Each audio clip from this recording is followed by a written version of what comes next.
Hey, my love, what's on your mind? A few things. I'm not sure which to cover first. Well, we can look at all of them in turn. One of them feels kind of vulnerable.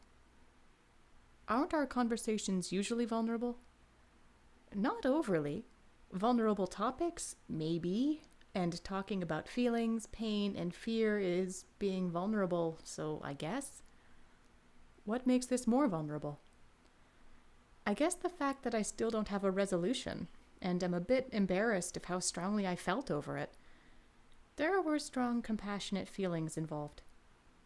Well, we can look at it or save it for another time. Whatever works for you. Well, let's try it and see what happens. I don't think I can bear being entirely honest and transparent with details and names, so you'll have to pardon me if I get pretty vague. What are you afraid of if you were to be specific, clear, and complete in your story? Being seen, judged, and laughed at, or rejected. Also, I want to keep the privacy of others. You know I know the broad strokes of this already, and have been there to explore your darkest shadows with you, and you're afraid of me grasping how strongly you felt for someone? Yes. Why? It feels frightening, silly, and like something that I allowed to happen against my better judgment.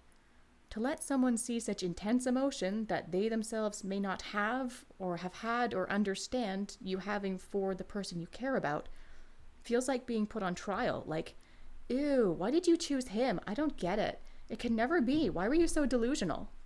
So you're afraid of your sanity being questioned? My maturity, my intelligence, my responsibility. You can't command hearts, you know. Let's go to the beginning. In your own words, and sharing as much or as little as you like, what happened? Okay, so in February 2020, I was newly living on my own, and the internet decided to send work of an artist I'd never heard of my way. It was, to my recollection, shortly after Valentine's Day, and I'd been single for a few years, and the work itself was a romantic one. After laughing at the audacity of such a recommendation, I checked out the work and enjoyed it.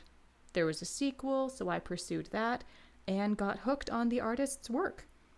Unfortunately, I got rather attached to the artist, too. Probably too much. I immediately set ground rules for myself against ever trying to contact the artist, against getting too personal or attached in the occasional notes the fans could leave, and against ever going to the country of residence of the artist. How is that a lack of maturity? If I was a mature and balanced individual, I wouldn't have had to set those guidelines, would I? I wouldn't have gotten so frighteningly attached to a person I don't know and can only glimpse fragments of through their work. So if you were a mature and balanced person, you wouldn't have fallen in love? I think I probably would have been smart enough to talk myself out of it when I caught the beginning signs, or not let myself get lost in it, so it takes over every element and hope for my existence. Whoa, you got bit. And I shouldn't have let myself. Knowing that the artist is in a committed and monogamous relationship helped me not to get my hopes up for their affection, but it didn't always. I'd focus my attention on the characters in the works and try to convince myself that it was them, not the artist, I liked. I kept wavering between that and hoping that somehow the artist would have affection for me, and that's not good. You wanted to be loved by someone you love. That's understandable. And I'm glad you had those boundaries in place. Yeah, not enough. Once, and only once, I made a fan work of what happened next after one of their pieces, and I tagged them in it. What's wrong with that? Oh, nothing. Just me blatantly reaching out for attention and recognition from someone I like. Well, did you create the work just to impress them? Oh, God, no. The idea wouldn't leave my head, so I decided to try and put it down in a tangible form. It gave me ideas for a few other projects, too. But I shouldn't have made it public. That was just a grab for their attention, and I didn't know what I was doing, and it wasn't very good. But you had fun? And would have done it anyways? Probably. I wouldn't have made it public, I think, if I wasn't hoping that the artist would see it. So the worst you did was create something based on the inspiration the artist gave you? Okay, it's still not good. it's harmless. Was your work creepy, graphic, or too personal? Oh, hell no. Then what's the problem? That I tried to be seen, I guess. It felt like a pathetic bid for attention. There's nothing wrong with wanting to be seen and liked by people you care for. Did you do anything else? Once. The artist was going through a hard time, and it had an indirect effect on me with my own personal challenges and struggles at that time. While a part of me I'm not proud of was excited at the chance that changes and challenges may somehow, in my deluded brain, be nice, may somehow have been a window into actually being seen and loved by them, I shoved that away and used my hippie skills to conduct a healing ceremony for the artist and all their circle as well as for me. Aww. Okay, don't patronize me, please. I'm not. I think that's beautiful and healthy. What? Instead of hoping for trauma bonding and a potentially selfish outcome to someone's suffering, you chose to channel that into using what resources and skills you had to support someone else and their loves from a distance. Did you tell them? Of course not. Their life isn't my business, and they didn't ask me to do anything. I did mentally ask their higher self's consent first, as you do, and got a yes. So you chose to help without recognition. How is that selfish or bad? That any of this stranger's life affected me so much as to be moved to conduct a full-blown healing ceremony says a little about how stable I am. Why should one stranger's suffering affect me so much? Why should I let it? You can't control hearts, love. But you can control actions and responses. And you did. And did well. You gave them space. Yeah, not enough. What do you mean? I sent some trinkets I had made for them with blessings, originally with no intention of sending them. I used them in the healing ceremony, then sent them to their fan mailbox. Nothing large or expensive, nothing creepy or too personal, and I didn't share the story. I just mentioned in a note what moon they were blessed under and thanked them with gratitude and compassion. And do you think that was unwelcome? I don't know, it may have been. Fans can be needy, demanding, mean, obsessive, the works.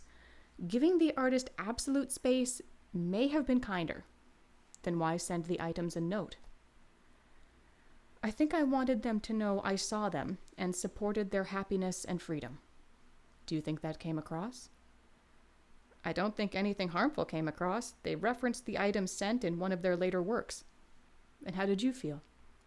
Stunned, seen, happy that I thought my intention was understood and approved of, a slight pain, fear, and shock at being seen, but all good in the end.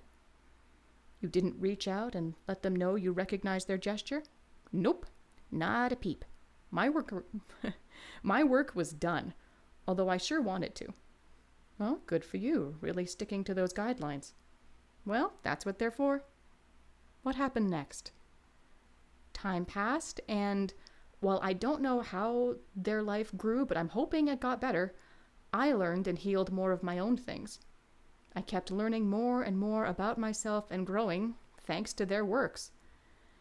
About 9 months later, so this November, I realized I was still feeling very attached and should probably bite the bullet and make myself stop.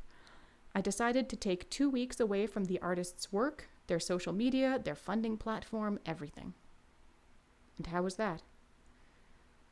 The first day was heartbreaking. Then I realized that I was trying to get them off my mind and not make my heart change because that's impossible. And when I figured out that was my goal, just to release them, not to stop loving them, then it was no problem. I steered clear of all similar art and decided to make it 40 days like my chanting challenges. And how was that?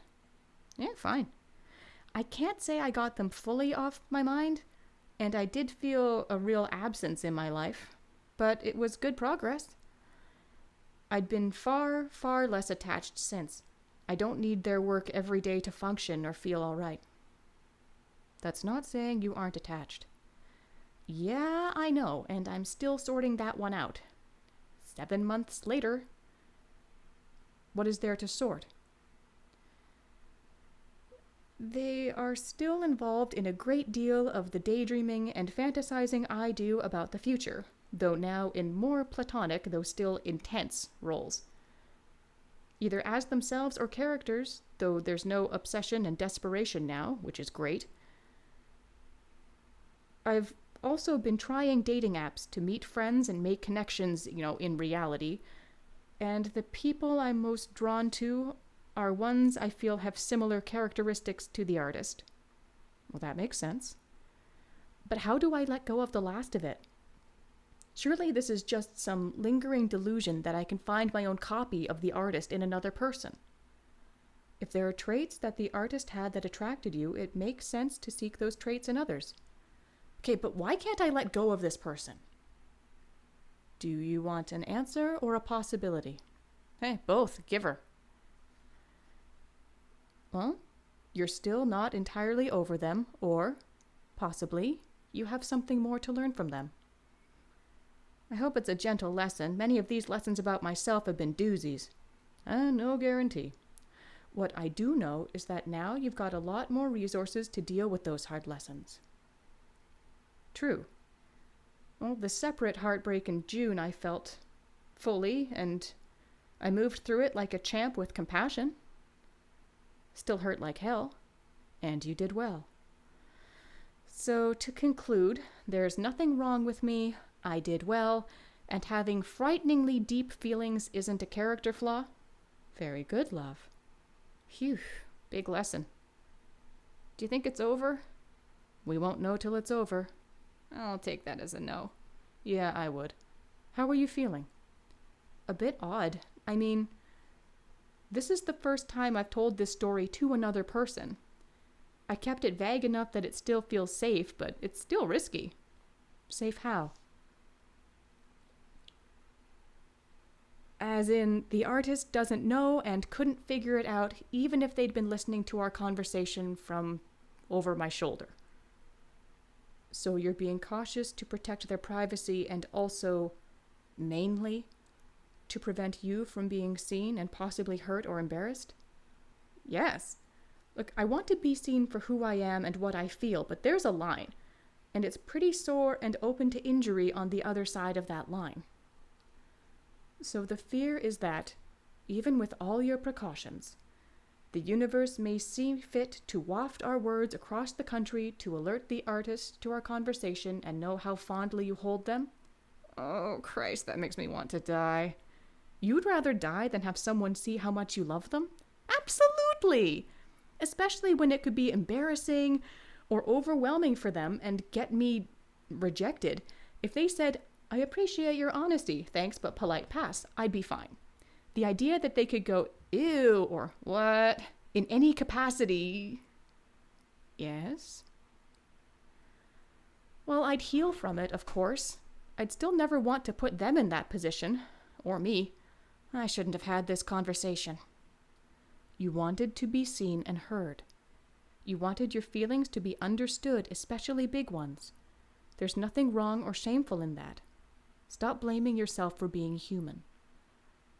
It's a complicated and scary business, but worth it.